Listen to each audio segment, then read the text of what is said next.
Michel Zlotowski that will translate directly, okay? Okay. Anita, c'est à toi. Mesdames, Messieurs, cher public, au nom de l'Écuge et de la communauté israélite de Genève, j'ai le plaisir de vous adresser un mot de bienvenue en guise de prélude à la rencontre exceptionnelle de ce soir avec l'écrivain israélien David Grossman, que nous avons l'honneur d'accueillir. Nous sommes ravis de voir que vous êtes presque 1000 personnes de nombreux pays à nous avoir rejoints ce soir. Mon nom est Anita Alas. Je suis responsable des activités culturelles de la communauté israélite de Genève et il s'agit ce soir d'une deuxième collaboration entre nos deux institutions. Nous remercions chaleureusement l'ambassade d'Israël à Berne pour son précieux soutien pour l'organisation de cette soirée.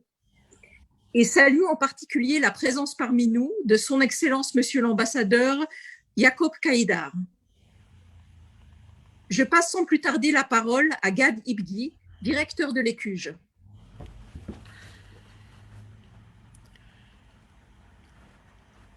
Nous avons aujourd'hui la joie d'accueillir David Grossman, l'une des figures majeures du monde intellectuel et littéraire israélien. Nous l'accueillons malgré l'effacement des théâtres et des lieux culturels, dans un espace certes virtuel, mais qui continue à éclairer malgré tout ces centaines de foyers qui nous regardent. Et je veux les remercier, car il faut continuer à rêver à un demain sensible, intelligent et vivant. Cher David Grossman, comme vous l'avez dit lors d'une interview récente, l'imagination peut être source d'espoir. Alors nous allons ensemble, en partenariat avec nos amis de la communauté israélite de Genève, déchiffrer un peu de ce monde et de sa complexité, et auquel un écrivain tel que vous offrait tant d'autres horizons. L'Écuge a toujours voulu rassembler les cultures juives du monde francophone dans toute leur diversité. Culture, histoire, croyances, littérature, née à la fois d'un judaïsme vivant, en dépit des bouleversements de l'histoire, mais également révélée par la force de certains individus qui savent y faire front. Vous avez toujours eu le courage de défendre vos convictions, de les nourrir de culture, d'histoire et surtout d'humanité. Par cette inquiétude qui est aussi la nôtre quant à ce futur traversé par la mémoire du temps, mais aussi par ce contexte anxiogène, notre public accompagne votre questionnement. Pour en effet qu'après chaque déluge, comme vous le disiez, nous pensions tous un peu différemment, redonnant à la vie sa lumière. L'Écuge est aussi le premier ulpan d'Europe. Nous formons chaque année des centaines d'élèves qui apprennent non seulement l'hébreu, mais aussi la culture israélienne et ses multiples facettes, la littérature et même l'art culinaire israélien. Aujourd'hui, nous écoutent ceux qui vous comprennent à la lettre près, ceux qui vous lisent en hébreu dans le texte, ceux qui ont besoin d'une traduction, mais qui un jour, allez savoir, vous liront aussi parfaitement en hébreu. Un public aussi large que divers, curieux de vous rencontrer enfin. Un aphorisme de Kafka dit que se soustraire aux souffrances du monde est la souffrance que l'on pourrait s'éviter. Alors aujourd'hui, nous tâcherons, comme vous n'avez cessé de le faire, à ne pas nous soustraire au monde. Avant de donner la parole à Esther Lenman qui vous interrogera, je voudrais préciser à vous qui nous suivez et que vous pouvez suivre cet événement en français et en hébreu en choisissant l'interprétation en direct avec Michel Zlotowski ou Lior Zilberstein que je souhaite remercier ici. Je laisse la parole à Esther Lenman. David Grossman, shalom. Shalom. Thanks for being with us. I must explain just a little bit about the technical difficulty we're having tonight. Alors, nous avons un dispositif technique très complexe et très sophistiqué qui malheureusement nous a un tout petit peu lâché. Donc, je vais être obligée de parler à David Grossman en anglais et de vous parler à vous en français parce que la traduction prévue ne marche que dans un seul sens, c'est-à-dire que on va traduire Grossman de l'hébreu, mais mes questions ne sont pas traduites. Donc, Mr. Grossman, I was just explaining that we are going to do this in French and English so that you can understand my questions. But I also need to speak in French, of course, to some of our listeners and our viewers. I just wanted to say very quickly that, in a sense, I'm glad that COVID and lockdown is forcing us to use Zoom, because I have the pleasure tonight to speak to you sitting in Mevaseret in your house, me in Paris, in my house, and our viewers all over, some in Israel, some in France. Alors donc en français, grâce au Covid, grâce au confinement, nous avons tous pris l'habitude de nous installer sur Zoom le soir. Et ce soir, j'ai le plaisir de dialoguer avec David Grossman, qui est assis chez lui à Mevaseret, près de Jérusalem. Moi, je suis chez moi à Paris, et vous êtes partout en France, vous êtes en Israël, vous êtes en Suisse naturellement. Et nous sommes très heureux de ça, même si c'est la seule chose positive de ce confinement. Alors, je voudrais très rapidement remercier Michel Zlotowski, qui dans un instant, donc vous allez entendre la belle voix, qui va traduire Grossman de l'hébreu en français. Alors, juste une note, il y a quelques jours, vous l'avez peut-être entendu, Michel Zlotowski était la voix de Barack Obama, qui a donné une interview à France Inter sur son dernier livre. Donc, bravo Michel, on est très fiers de toi. Je voulais aussi remercier notre réalisateur, Jérémy Seban, qui va permettre à tout ceci de se faire. David Grossman, I was just thanking Michel Zlotowski for his translation, and Jeremy, the director of this whole event, who is making it possible technically. It's very cold in Paris. It's very gray. It's raining. I think it's very different in Israel. You're out of lockdown, or you're still in lockdown? First, shalom and good evening, and thank you for Tout having me. d'abord, merci de m'accueillir en dépit de tous les problèmes techniques que nous laisserons de côté. On avait quasiment une journée printanière, ensoleillée. Nous ne sommes plus en confinement, nous sommes sortis du confinement il y a 2 jours, mais certaines boutiques sont encore fermées et la sortie du confinement doit se faire avec précaution.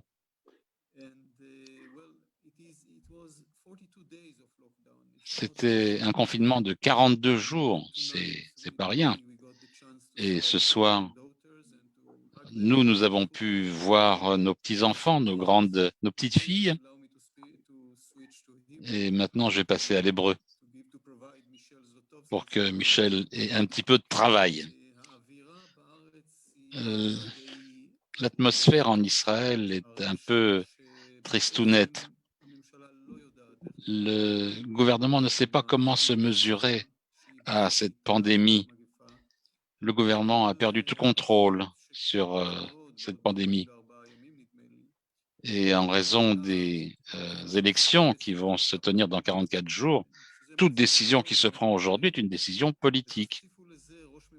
Ajoutons à ça un chef du gouvernement dont le procès a commencé hier pour mensonge et pour concussion. Il doit se mesurer au tribunal et à la pandémie, une situation très dangereuse.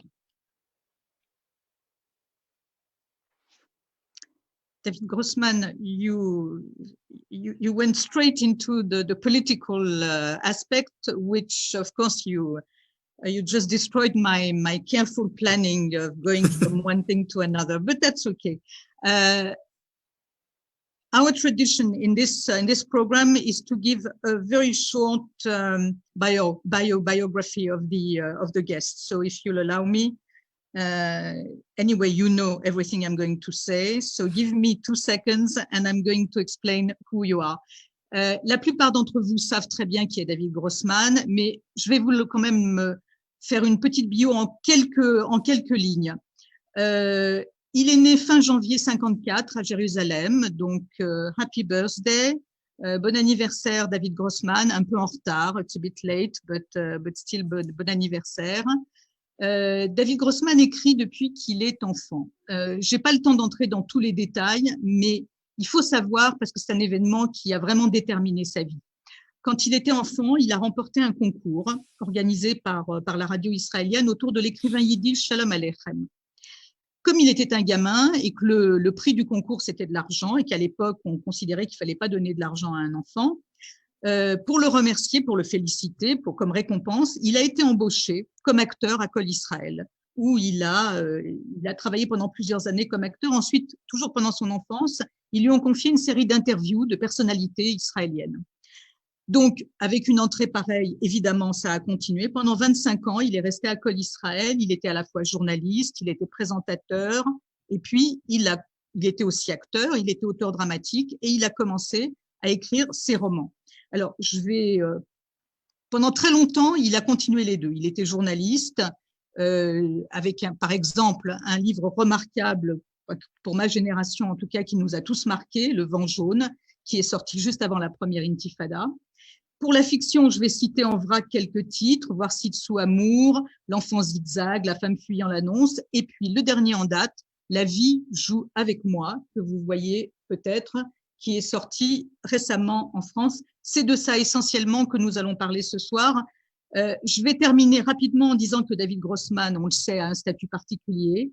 Il a reçu toutes sortes de prix et de récompenses. Il a reçu le prix Israël, il a reçu le Médicis étranger en France, il a reçu l'International Man Booker Prize en anglais, il a reçu le prix de la paix des libraires allemands. Et en Israël, certains disent qu'il est la conscience du pays. Et il y a un journaliste américain qui a même trouvé une très jolie formule. Il dit de lui que c'est un prophète laïque. David Grossman, somebody who opened your book, who follows you from book to book, opening the latest David Grossman is not like opening any thriller. You know that you're going to walk into something that echoes the outside world. And it's your echo, your vision of the outside world. And in this latest book, this echo has three main voices. It's the story of three women, Vera, Nina, her daughter, and Gilly, her granddaughter. The main character in this book is Vera. She's the engine of this book, the driver of this book. But I'd like to start with asking you about Gilly. Give me a second, I'm going to take my question in French. Je disais que tous ceux qui suivent David Grossman de livre en livre savent qu'en ouvrant le dernier Grossman, ils vont avoir un écho du monde à travers sa sensibilité, à travers sa vision des choses. Et dans le dernier livre, cet écho du monde, il prend la forme de trois femmes. Donc, il y a Vera, la grand-mère, il y a Nina, la mère, et il y a Gilly, la fille, ou petite fille, ça, en fonction de qui vous... Vera est le personnage principal de ce livre, mais je voudrais que David Grossman commence par nous parler de Gilly, la petite fille, qui est la narratrice. Why did you choose the Gilly as the narrator of this book? It's a good question because I, of course, Bonne question. J'ai hésité. J'avais trois femmes. Chacune avait une voix très claire, sa propre voix. Je voulais donner une voix à Vera parce que sa voix est tellement spéciale. C'est un mélange de serbe, de croate, de bulgare, d'hongrois, d'hébreu, quelque chose de très inhabituel. Parfois c'est drôle, parfois très spirituel. Mais si elle devait être la narratrice de toute l'histoire, ça pourrait la rendre ridicule. C'est comme si je me moquais d'elle. Et c'était vraiment la dernière chose que je souhaitais faire.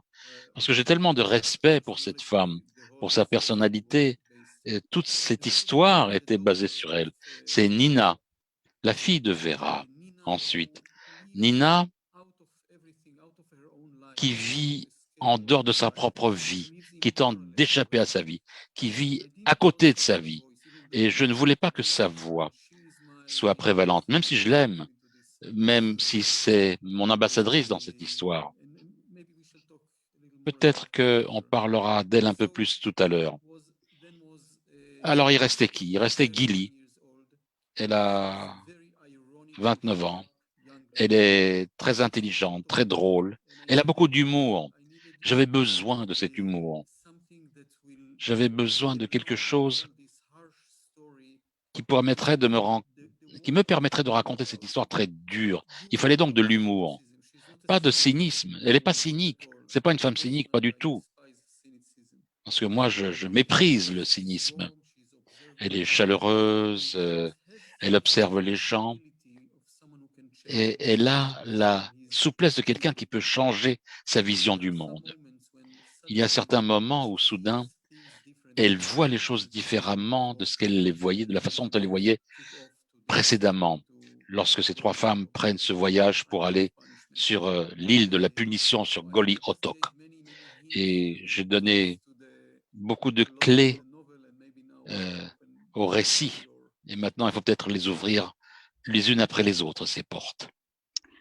Mr. Grossman, since Michel is translating into French, it would be nice if you'd speak Hebrew, because we want to hear your Hebrew. Okay, you are right. Mais c'est normal. Moi, je vous parle en anglais. I'm speaking to you in English. You're going to have to answer me in Hebrew.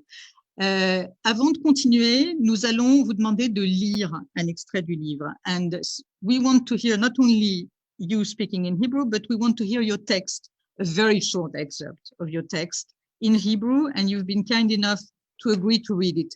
Donc, David Grossman va nous lire les deux premiers paragraphes de son livre, que je vais ensuite vous lire en français parce que je ne veux pas vous laisser frustrer.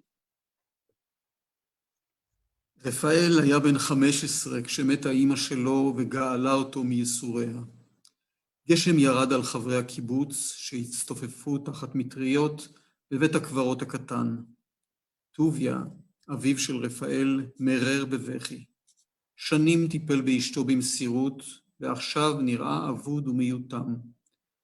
רפאל, במכנסיים קצרים, עמד נבדל מהאחרים, וכיסה את ראשו ואת עיניו בקפוצ'ון, שלא יראו שהוא לא בוכה. הוא חשב, עכשיו שהיא מתה, היא יכולה לראות את כל הדברים שחשבתי עליה. זה היה בחורף 1962. אחרי שנה פגש אבא שלו את ורה נובק, שבאה לארץ ישראל מיוגוסלביה, והם התחילו לחיות כמו זוג. Raphaël avait 15 ans lorsque sa mère mourut et le délivra ainsi des souffrances qu'elle avait endurées. Au petit cimetière, la pluie arrosait les membres du kibboutz abrités sous des parapluies. Tuvia, le père de Raphaël, sanglotait. Pendant des années, il s'était occupé de son épouse avec dévouement, mais à cette heure, il avait l'air perdu et désespéré. Raphaël, en short, se tenait à l'écart, le capuchon de son sweatshirt rabattu sur les yeux afin que personne ne s'aperçoive qu'il ne versait pas une larme. Il songeait, maintenant qu'elle est morte, elle peut se rendre compte de tout ce que je pensais d'elle. C'était l'hiver 1962, une année plus tard, son père avait fait la connaissance de Vera Novak, immigrée en Israël de Yougoslavie. Ensuite, ils étaient devenus un couple. David Grossman, can you tell us who is Vera?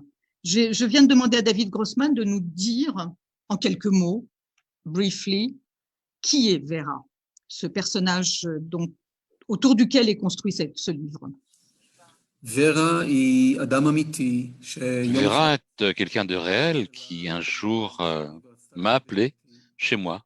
Elle a demandé à me parler et peu à peu nous avons commencé à débattre, à discuter. Elle m'a raconté sa vie, son enfance. Elle est née à Tchakovice en 1918 en Croatie d'une famille juive bourgeoise, plutôt aisée. Et quand elle a eu 17 ans, elle a rencontré un jeune homme, un officier serbe non juif, et ils sont tombés amoureux d'un amour total. Je dirais même un amour hermétique, au sein duquel il n'y avait place pour personne d'autre que lui et elle. Et à une étape de sa vie, après qu'elle ait lutté avec Tito pendant la Seconde Guerre mondiale, après avoir été dans le contre-espionnage au service de Tito, elle et son mari ont été accusés de trahison de Tito. Le mari s'est suicidé parce qu'il a été torturé pendant son interrogatoire et Eva Panic, c'était son nom, eh bien, on l'a déporté sur une île qui s'appelle Goli Otok, qui est une des dizaines d'îles pénitentiaires de rééducation, entre guillemets, du maréchal Tito, lorsqu'il a craint que Staline voulait prendre la main sur la Yougoslavie. Donc, elle a été là-bas dans cet enfer. Moi, j'ai visité cet endroit. C'est un des endroits les plus horribles que j'ai vus de ma vie. Après quelques années, elle a été libérée et elle a fait son aliyah en Israël. Elle a rencontré ici Tuvia, le père du jeune Rafi. Et puis, elle est venue avec sa fille Tiana. Ils ont commencé leur vie, qui était une vie complètement différente. C'était plus une vie de guerre, mais une des choses qui m'a le plus attiré toujours chez Eva Nahir, donc Vera dans mon livre, c'était ce mélange incroyable entre ce côté fanatique, politique, idéaliste avec ses idées de gauche et cet entêtement aussi, et son côté chaleureux, son côté sensible avec lequel elle s'occupait des gens qui étaient autour d'elle. David Grossman, I'm asking you again the question first in English, and then I'll translate into French, and then you'll answer in Hebrew. That's the way we're doing it tonight. It's very Jewish. What struck me with your book is that usually when Israeli writers write about people who come to Israel, the real life is in Israel. There is a life before, and then whoever comes to Israel is an Oleh Hadash, and then his or her life starts in Israel. With Vera or with Eva, it seems to be the opposite. Her real life was in Yugoslavia. Israel was a place to repair herself, to survive, but the strong emotional events were before, both in her private life and in her general life. And I want to translate. And voilà, ma question à David Grossman, c'est qu'il me semble que généralement dans la littérature israélienne, quand des personnages viennent s'installer en Israël, ce qui se passe avant leur installation, c'est une préparation. Et ensuite, il y a l'Aliyah, ils deviennent des Olim Hadashim, de nouveaux Israéliens, et c'est là que leur vie commence vraiment, en Israël. Alors que Vera, ou Eva dans la réalité, on a l'impression que sa vie intense, profonde, celle qui l'a marquée, c'est avant, c'est en Yougoslavie, c'est son amour pour son mari, c'est les 3 ans de travaux forcés, c'est son engagement communiste. Israël est un endroit où elle vient après, où elle se repose, où elle se répare. Est-ce que vous acceptez mon analyse? Do you agree with my the way I describe it? Pas tout à fait, il faut que je vous dise ça. Parce que je pense que même la vie de famille, la réparation de ce qui s'est passé précédemment, c'est aussi un drame très important. Elle est tombée amoureuse de Tuvia, un nouveau compagnon. Elle a appris qu'il y avait une possibilité d'aimer un autre homme. Avant, elle pensait qu'elle n'aurait pu aimer qu'un seul homme. Elle est devenue mère, la mère de Rafi, du jeune Rafi, qui a perdu sa mère. Et puis, il y a eu cette expérience de la mère qu'elle n'avait pas eue avec sa propre fille. Elle a créé toute une famille. Ce n'était pas sa famille biologique. Tout le monde était sûr qu'elle était la grand-mère, qu'elle était la tante, etc., etc.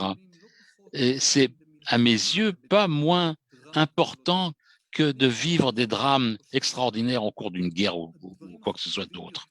Les choses les plus importantes dans la vie d'un homme ou d'une femme, dans l'histoire, ne se sont pas produites sur un terrain de bataille, un champ de bataille ou dans des palais, mais plutôt dans des cuisines, dans des chambres d'enfants, dans des chambres à coucher. C'est là que se produisent les vrais drames. C'est là qu'on arrive aux choses les plus profondes de l'âme humaine. Et Eva Panitch Nahir, quand elle s'est mariée en Israël, Eva Panitch Nahir a su vivre avec grande intensité ce que vous avez appelé les grands drames de la Yougoslavie, Tito, Staline, la Seconde Guerre mondiale, mais aussi elle a vécu la vie quotidienne, une vie quotidienne avec une intensité extraordinaire, quelque chose qui n'a pas cessé chez elle. Jusqu'à son dernier jour, elle est morte à l'âge de 97 ans, il y a quasiment 5-6 ans maintenant. Elle a vécu cette vie avec intensité, et même ses souvenirs, elle les a vécus avec intensité.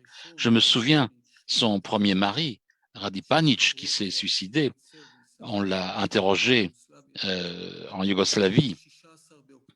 Il s'est tué le 16 octobre. Moi, en dehors des discussions régulières que j'avais avec Eva Panic, tous les 16 octobre, je l'appelais pour lui dire, je me souviens, c'est le souvenir, c'est le jour du souvenir de ton mari. Et elle pleurait, son cœur était déchiré, comme si les choses s'étaient passées la veille, comme si on venait de lui annoncer que son mari était mort.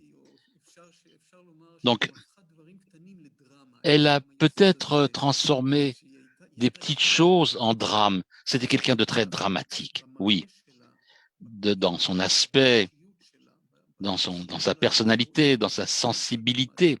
Elle était quelqu'un de dramatique, elle dramatisait.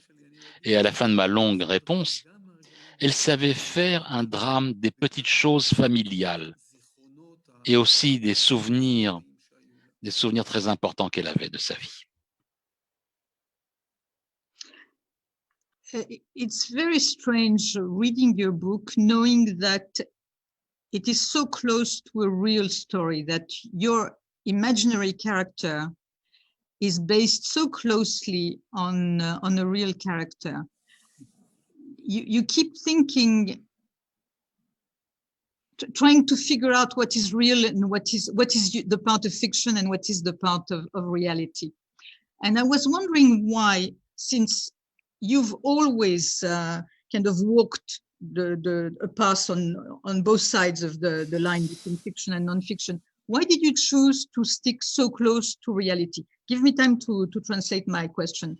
Je demandais à David Grossman pourquoi, je lui disais que pendant que je lisais ce livre, parce que comme il l'explique, ce livre est un roman, mais il est inspiré de l'histoire d'une femme qui a existé, et le roman, à la fois, reste dans le tracé de son histoire, et en même temps, il y a une part d'imagination, une part de fiction. Et je demandais à David Grossman pourquoi il avait choisi cet exercice un peu particulier qui consiste à rester à la fois près de la réalité, mais dans un exercice de fiction. Lorsque Eva Panitch Nahir m'a fait ma connaissance et que j'ai pu la rencontrer, dès la seconde rencontre, elle m'a posé la question, est-ce que tu voudras écrire mon histoire? Je lui ai dit, je pense que oui, parce qu'une telle histoire, j'en avais jamais entendu. D'ordinaire, les écrivains, vous savez, connaissent cette situation où des gens viennent apporter une histoire très dramatique et il n'y a rien à en faire. Et lorsque je rencontre quelqu'un comme ça, je dis, écoutez, monsieur ou madame, asseyez-vous, écrivez vous-même votre histoire, moi je ne peux pas le faire à votre place. Et là, il y avait un récit irrésistible dans sa force, dans son extrémité et dans la personnalité d'Eva. Je lui ai dit, Eva, je vais probablement écrire ton histoire, mais il faut que tu comprennes que je ne vais pas l'écrire exactement comme ça s'est passé. Je ne suis pas un documentariste. Je ne vais pas le faire exactement comme c'était. Il faudra que je t'imagine. Il faudra que j'essaye de te créer. Je ne vais pas ajouter quelque chose qui ne soit pas quelque chose comme toi, qui te soit étranger. Je vais ajouter des choses qui auraient pu t'arriver aussi. Elle a dit tout de suite, évidemment, tu es un artiste, tu es un écrivain, tu as la licence poétique de tout faire, de créer. Et une grande partie du livre est une création. Et je dis au lecteur, n'essayez pas de deviner ce qui a été créé et ce qui est la vérité. Il y a une expression vous avez le bénéfice du doute. Voilà, bénéficiez de ce doute, comme on dit dans un tribunal. Donc, ce qui est important, si vous vouliez que ça se produise comme ça, si ça vous semble suffisamment vraisemblable pour que vous vouliez que ces choses-là se soient produites, même s'ils sont vraiment très dérangeantes, parce que même lorsqu'on lit quelque chose, une création totale, on aimerait bien que parfois ça soit réel. Donc, on y voit une lueur de réalité même dans les créations. Elle, malheureusement, elle n'a pas pu lire mon livre parce qu'elle est morte avant. Elle est morte même avant que j'ai commencé à l'écrire. Mais les membres de sa famille me disent, oui, des choses comme ça auraient pu se produire. Elle aurait beaucoup aimé lire ce livre. Même quand je suis très critique vis-à-vis d'elle, je suis très critique même, très souvent vis-à-vis d'elle. C'était une personne qui pouvait être très critique vis-à-vis d'elle-même. Si j'essayais d'améliorer, de rendre les choses plus belles, oh, elle m'aurait beaucoup critiqué. Elle était très, très dure, méchante parfois sur des choses importantes. Et donc, moi, je voudrais espérer qu'elle aurait été très heureuse de lire mon livre. This time I'm going to say it in French first and then in English. Je suis habitué maintenant à votre façon de faire. Il faut bien qu'on s'organise, qu'on s'adapte. Le livre a été traduit en croate, si je ne m'abuse, et je voudrais savoir quelle a été la réaction, comment il a été reçu, parce qu'il faut rappeler juste très très rapidement qu'il revient sur un épisode vraiment très dur de l'histoire de la Yougoslavie que peu de gens connaissent, que j'avoue que j'ignorais totalement avant de lire le livre de Grossman, à savoir qu'il y a eu des années de lutte d'influence, un bras de fer entre Staline et Tito, et qu'un certain nombre de militants communistes yougoslaves en ont payé le prix, et notamment donc ce que David Grossman racontait, le premier mari de Eva, Vera, qui a été arrêté et accusé d'être un espion à la solde de Staline, et ensuite Vera Eva arrêtée elle aussi pour n'avoir pas voulu dénoncer son mari. David Grossman, my question was, I was just reminding people very briefly about this the struggle, the power struggle between Stalin and Tito, and how Eva became a victim of that. My question was, I understand that your book was translated into Croat or Serbo-Croat. How was it received there? Very well. Mais très bien. Et les meilleurs compliments que j'ai reçus sont venus d'un écrivain croate. Je crois que c'est Danilo Kiš. Et ce livre, on dirait qu'il a été écrit par un écrivain serbo-croate. Il a suggéré aussi que ça devrait être au programme des études des lycées. Et j'ai travaillé tellement dur sur chaque détail. Il était important pour moi de ne pas perdre cette crédibilité. J'ai beaucoup aimé que ça a été lu de telle manière dans ces pays-là, en Serbie et en Croatie. Je voudrais qu'on parle un tout petit peu d'écriture. Je crois que vous êtes un amateur de Flaubert. I would like to ask you a few questions about writing, the act of writing itself, because since I've got you, I want to ask you this type of questions. And I understand that you've read Flaubert and you liked Flaubert. And Flaubert used to, when he was writing, he talked about, in French, we call it l'épreuve du gueuloir. I don't know how to translate it. It's something about shouting. He used to read his texts aloud and shout them. And he writes about shouting at dawn in the silence of his room until he found the right rhythm for his sentences. And I want to ask you how you write, but first you have to let me translate my question. Okay. Ma question, donc, c'était sur Flaubert a écrit un texte dans lequel il parle de l'épreuve du gueuloir. puisque quand il écrivait, il lisait ses textes à voix haute et il les gueulait à voix haute. Il raconte comment à l'aube, il est en train de gueuler ses phrases pour trouver le rythme, pour trouver le bon équilibre. Et donc, je voudrais savoir comment David Grossman écrit ses textes. Well, Flaubert also used to stand Flaubert se mettait à sa Hebrew, fenêtre. Hebrew. Ah oui, oui, oui, en hébreu, d'accord. Je me prends les pieds dans le tapis là. Oui, il se mettait à sa fenêtre et il gueulait de toutes ses forces son texte. Il croyait que si ça passait en parlant très fort, en criant, à ce moment-là, le lecteur pourrait aussi le lire et sentir aussi ce qu'il racontait dans son oreille interne. Il le lisait à haute voix aussi au frère Goncourt.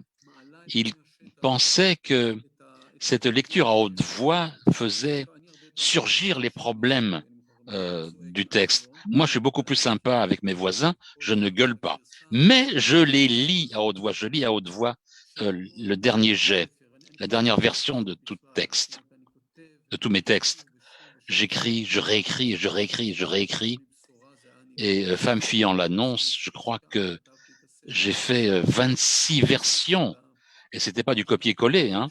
C'était écrire et réécrire, parce que chaque scène que j'écris à nouveau, soudain je découvre encore une nuance, quelque chose, un point que je n'avais pas senti, une profondeur que je n'avais pas explorée jusqu'au bout. Et une fois que je termine un livre, je le lis en entier, vraiment en entier, du début à la fin, à haute voix. Et à ce moment-là, à chaque fois, les problèmes apparaissent et ça me permet de découvrir les petites erreurs que j'ai commises.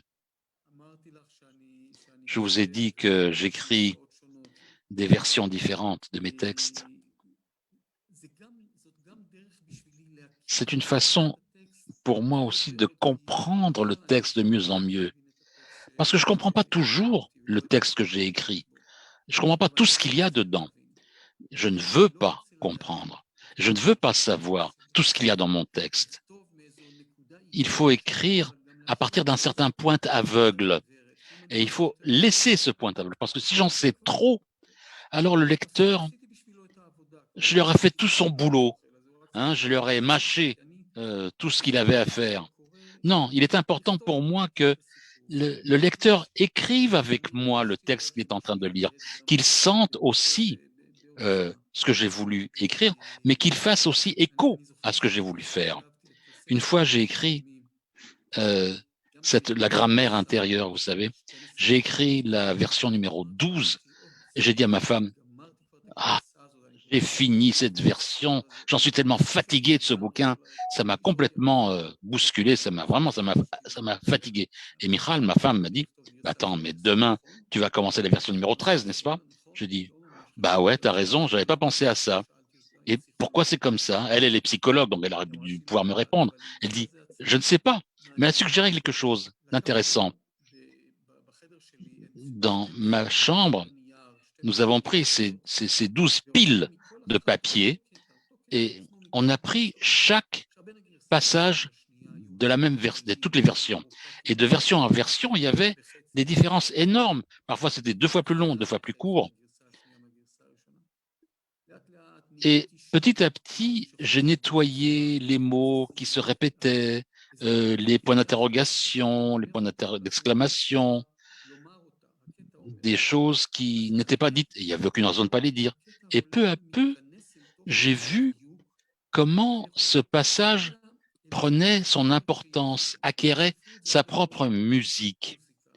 La littérature, c'est beaucoup une question de rythme, de mélodie, du mot. Et soudain, il y a eu un moment où j'ai senti que ça y est, je suis arrivé à la musicalité du morceau et c'est comme ça qu'il faut l'écrire. Et c'est comme ça que j'écris jusqu'à aujourd'hui. Chacun de mes livres, il y a beaucoup de versions. Parfois, ça prend moins de temps, plus de temps. Ces dernières années, vous savez, et les dernières versions, je ne la lis pas assis, je la lis en position debout. Hein, c'est quelque chose qui me rend plus objectif que je ne l'étais avec mon texte que précédemment. Vous avez reproduit ce que faisait Flaubert. You're recreating what Flaubert used to do, walking around the room, shouting his texts. You're writing, obviously, in Hebrew, and in this book, La vie joue avec moi, whereas Hebrew is one element of the text, because her Hebrew is the Hebrew of an immigrant. She manages the language, but she doesn't speak it perfectly. But I felt through the book that she's not ashamed of it. She lives with it. Let me translate. Je disais que l'hébreu du personnage de Vera est un élément très important du livre, surtout dans la version hébreu, mais on le sent aussi dans la traduction française. C'est une immigrante, elle est arrivée, elle avait 45 ans, donc elle ne parlera jamais un hébreu parfait, elle parle un hébreu un peu cassé, un hébreu d'immigrante, mais ça ne la dérange pas. Enfin, en tout cas, on a le sentiment que ça ne la dérange pas. Am I right that she's not ashamed of it? No, היא מאוד גאה בזה. Pas du tout, elle en est très fière, au contraire. C'est sa carte d'identité et c'est vraiment sa patte d'artiste sur cette langue. Ça m'était important de donner une place à cette langue. C'est la langue de nos parents. Ce sont ceux qui sont venus en tant qu'immigrants, en tant que réfugiés, des gens qui ont survécu à la Shoah ou à une autre catastrophe. Et leur langue était la langue de la galoute, de la diaspora. C'était pas la langue des tsabars, des sabres, de ceux qui sont nés dans le pays. C'était pas l'hébreu tel qu'il était aujourd'hui. Et en tant qu'enfant, ceux d'entre nous dont les parents étaient des réfugiés, des survivants, étaient gênés lorsque leurs copains entendaient leurs parents à eux parler avec tellement de problèmes. On avait honte vraiment. Et là, soudain, après toutes ces années, j'ai un livre qui me donne la possibilité de rendre honneur à cette langue. Et j'ai eu beaucoup de réactions à ce sujet. Il y a eu des gens qui m'ont dit, ça les a aidés à se rapapilloter avec leurs parents, avec la grossièreté avec laquelle ils s'étaient conduits vis-à-vis de leurs parents et leur façon de parler. Et le titre du livre en hébreu, avec moi, La vie joue beaucoup, c'est un titre qui n'est pas bon du tout en hébreu, c'est plein de fautes. Et je voulais que ça soit comme ça, que ça soit sur le titre. Et vous avez raison, Eva, elle n'en avait pas honte du tout. Et il y a eu beaucoup de créativité dans sa langue, dans son mélange de langues. Il y avait tellement de langues, elle pouvait créer avec ça quelque chose de nouveau. Un exemple, elle raconte à sa petite fille, à Gili, comment elle a commencé sa relation avec Tuvia, son second époux. Elle lui a dit, moi, je suis femme qui aime rak homme. Mais ça veut dire aussi d'être enflammé. Le mot qu'elle a utilisé en hébreu, aimer, elle l'a tellement trituré, torturé, que ça voulait dire aussi être enflammé. J'ai une dernière question. I've got one last question, and I want to ask you a question about writing in Hebrew. And then I know there are plenty of questions from the audience. So I'll give back the mic to Gad, who will transmit to you, pass on the questions from the audience.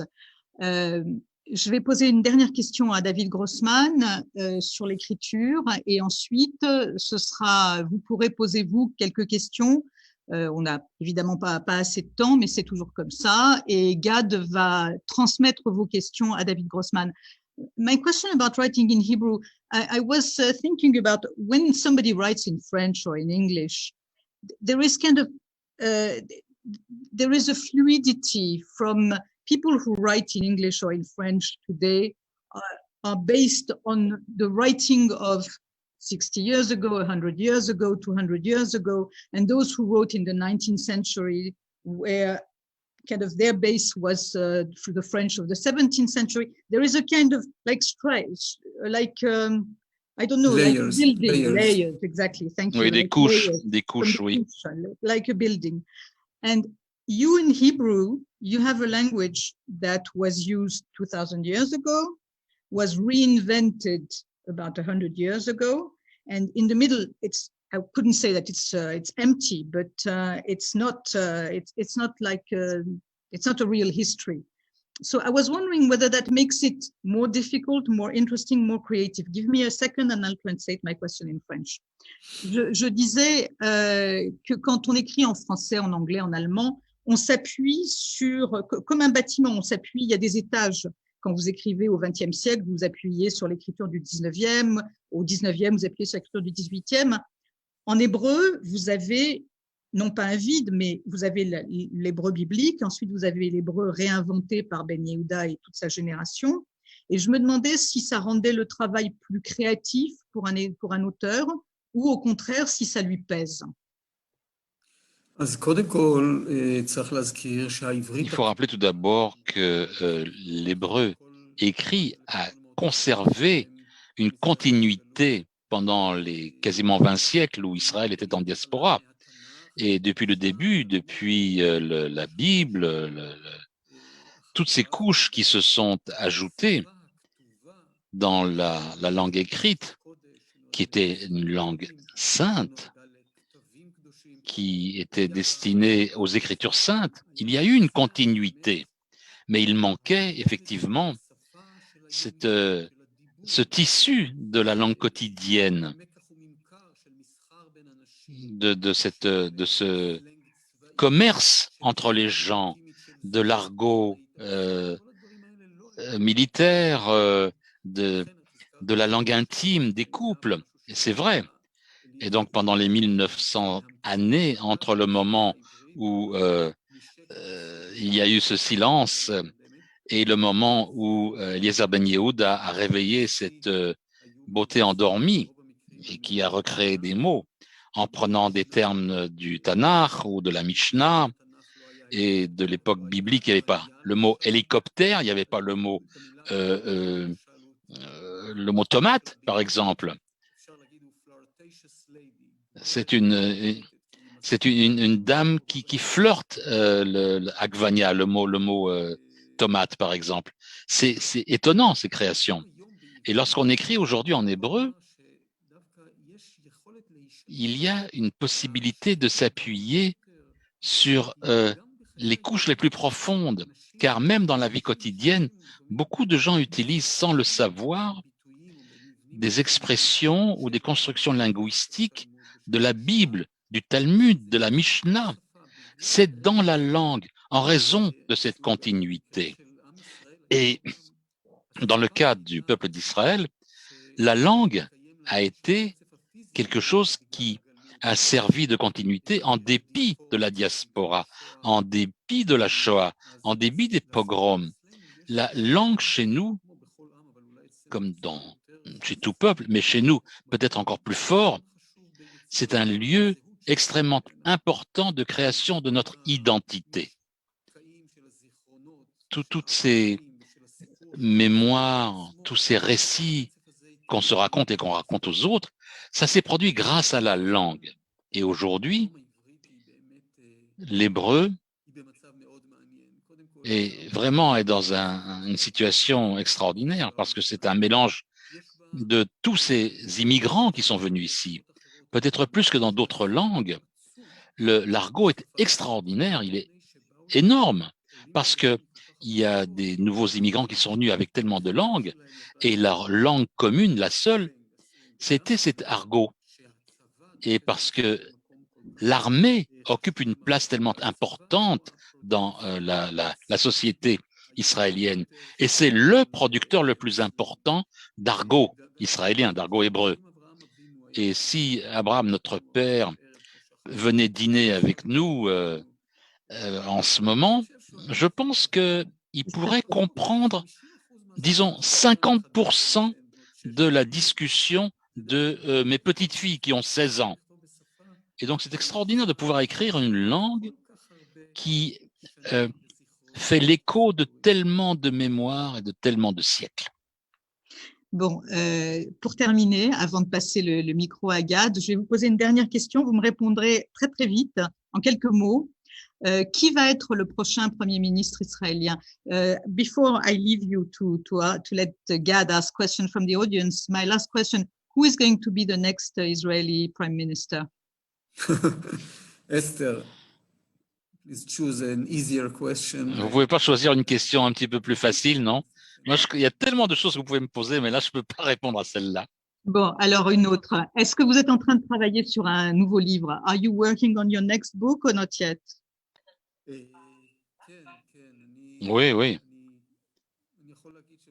Je peux vous dire que ce qui m'a beaucoup aidé à surmonter le corona, c'est l'idée que j'ai d'un livre. Et je suis protégé de ce qui se passe à l'extérieur. Pas totalement, parce que comment peut-on être protégé de la corona? C'est tellement extrême ce qui se produit. Ça touche tout le monde, chacun d'entre nous. Mais parce que j'ai un monde alternatif dans lequel je peux être tous les jours, c'est pas un monde plus facile que le monde de la pandémie, mais au moins c'est mon monde. Je n'ai pas ce sentiment que ressentent beaucoup d'entre nous que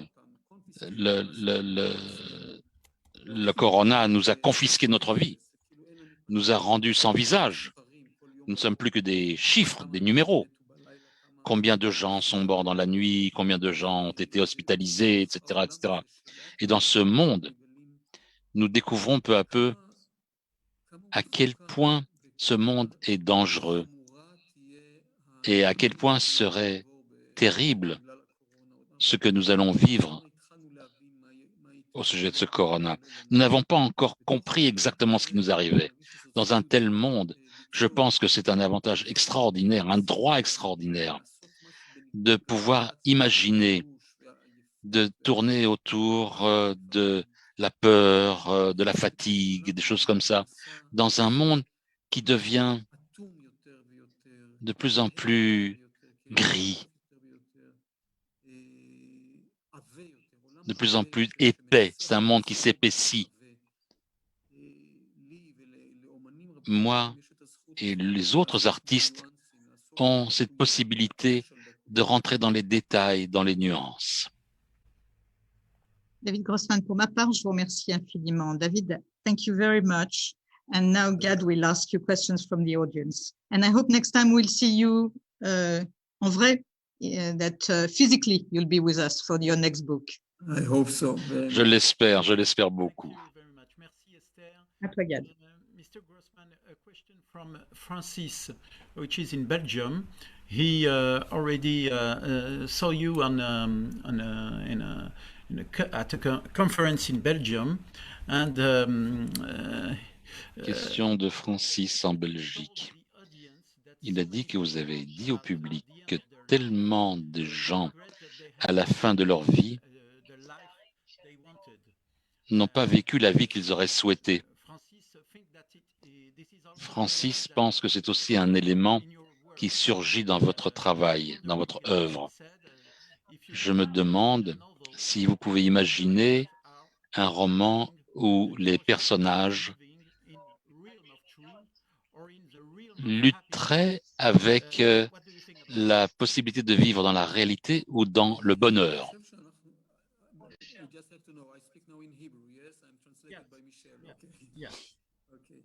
Je suis traduit par Michel Zotowski. Oui, oui. Nous connaissons tous des gens, en raison de différentes circonstances de leur vie, de leur peur, en répit de la Zeitgeist, de l'air du temps, ne vivent pas la vie authentique qu'ils auraient souhaité vivre. Et parfois, vous savez, ils chantent faux, très près de la chanson qu'ils voudraient chanter. J'écris beaucoup sur des gens comme ça. Dovale, le héros de Un cheval entre dans un bar. C'est quelqu'un qui fait des stand-up. Il voulait être en fait un comédien. Et finalement, il fait des stand-up. Il a divorcé. Il ne connaît plus ses enfants. Il pense que sa vie est un grand ratage. Et d'un autre côté, il ne veut pas être ce qu'il aurait pu être parce que ça lui fait trop mal. C'est comme mettre les doigts dans la prise de courant. Il ne veut pas ouvrir sa propre plaie. Donc, il a appris à vivre à côté de sa vie, à côté de lui. Il y a beaucoup de gens que je connais qui vivent en parallèle de leur propre vie.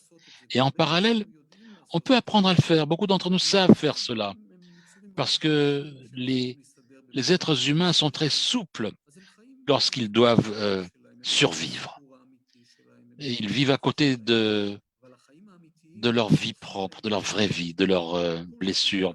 Mais leur vraie vie leur envoie des impulsions de deuil, comme si quelqu'un a été tué.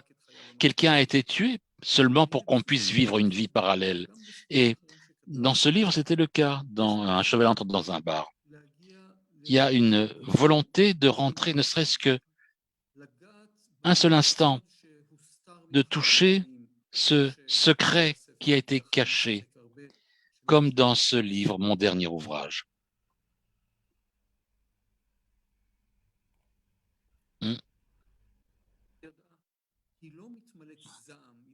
Elle n'est pas emplie de colère.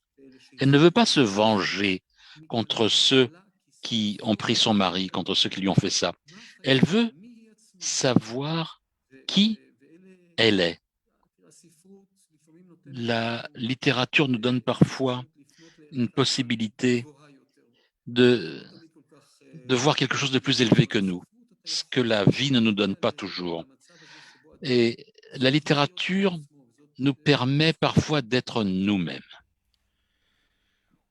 We have so many questions, but we will not be able to ask them all. A question from Jean-François. Your books. Question de Jean-François. Vos livres parlent d'immigrants. Pensez-vous que vos livres peuvent aider les gens d'Europe, des États-Unis, de mieux comprendre l'expérience des immigrants? Est-ce que c'est une expérience qu'on peut transmettre à d'autres? J'espère. Je ne l'ai pas écrit pour cela. Ce n'était pas mon but. Mon but était de raconter une histoire, mais une fois que le livre a paru, et il était traduit en 20 langues, et il y a beaucoup de réactions à ce sentiment d'étrangeté, d'être étranger, d'être réfugié. Vous savez, le monde entier maintenant bouge d'endroit en endroit. C'est des gens qui émigrent d'un endroit à un autre. Et c'est une grande histoire. Apprendre à vivre une nouvelle vie. Ces combats entre ceux qui veulent s'intégrer et ceux qui devraient les intégrer, mais qui refusent de le faire, c'est le drame du XXIe siècle, ce drame des réfugiés.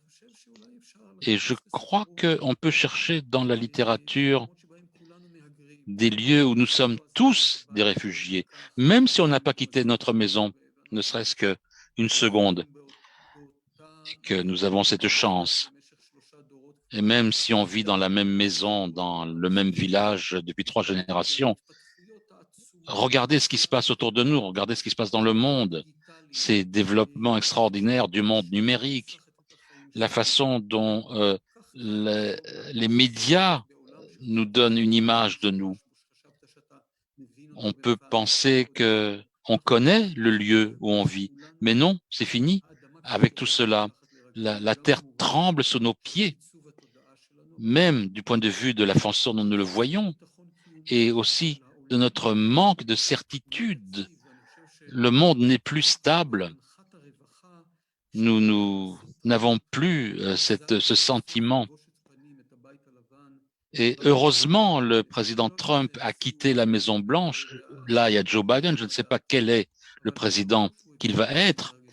Mais soudain, on a un sentiment voilà, les choses deviennent peut-être un peu plus stables. Les choses sont peut-être un peu plus logiques qu'elles ne l'étaient au cours de ces 4 années de la présidence Trump. Il y avait vraiment cette volonté de détruire non pas l'ancien monde, mais il y avait véritablement cette volonté de détruire tout ce qui se passait, pas seulement aux États-Unis. Et il faudra vraiment réfléchir à tout cela.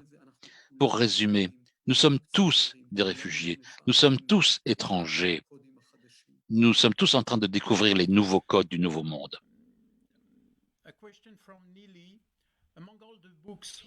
Parmi tous les livres que vous avez écrits, est-ce que vous avez un livre favori? Ben, c'est le livre que j'écris en ce moment.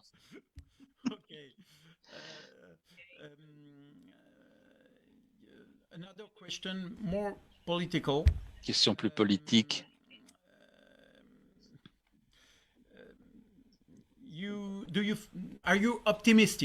Êtes-vous optimiste avec le pacte d'Abraham, les accords d'Abraham?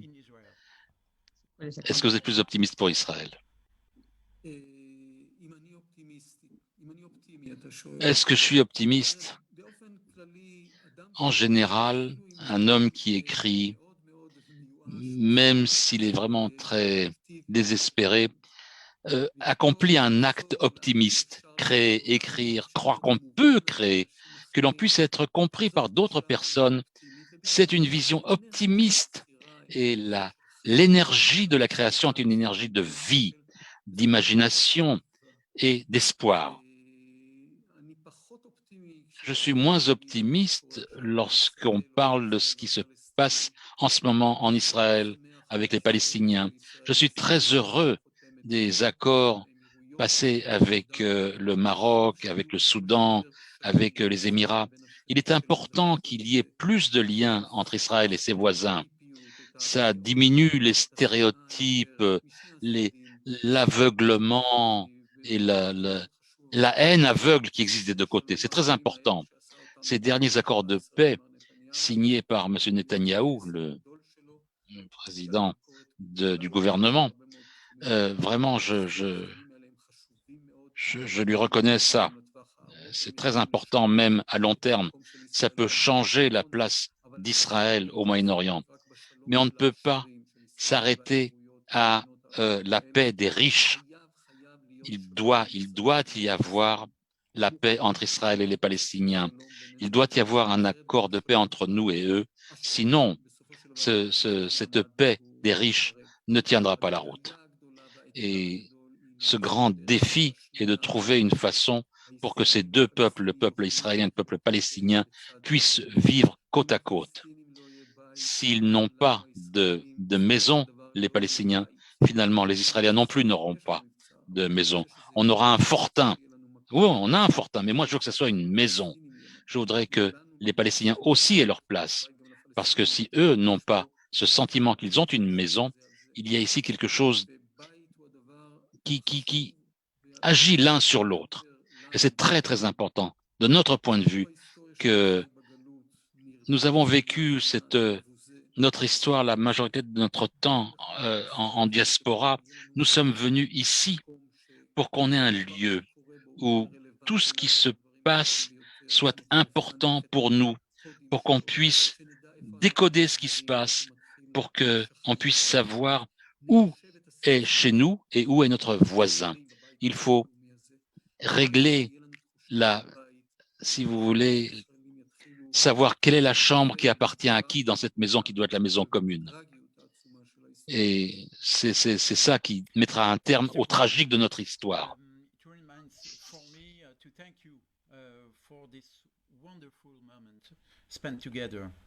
I also want to thank Michel Zlotowski and Lior for the simultaneous translation.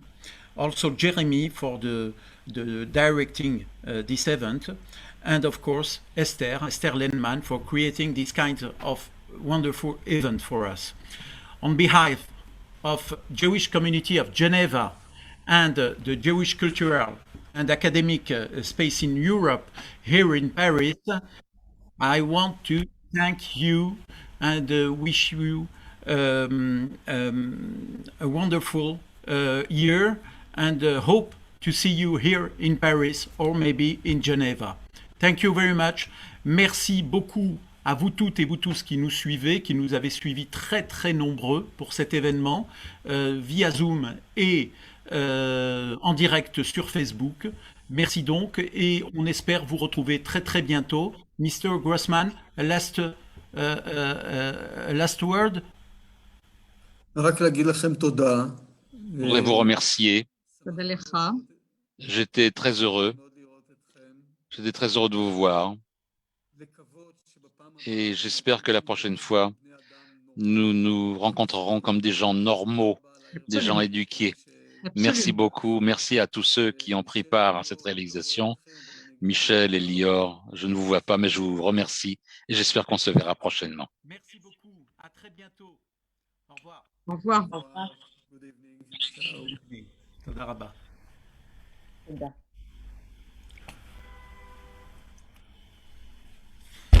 Thank you, Mr. Grossman. Bye.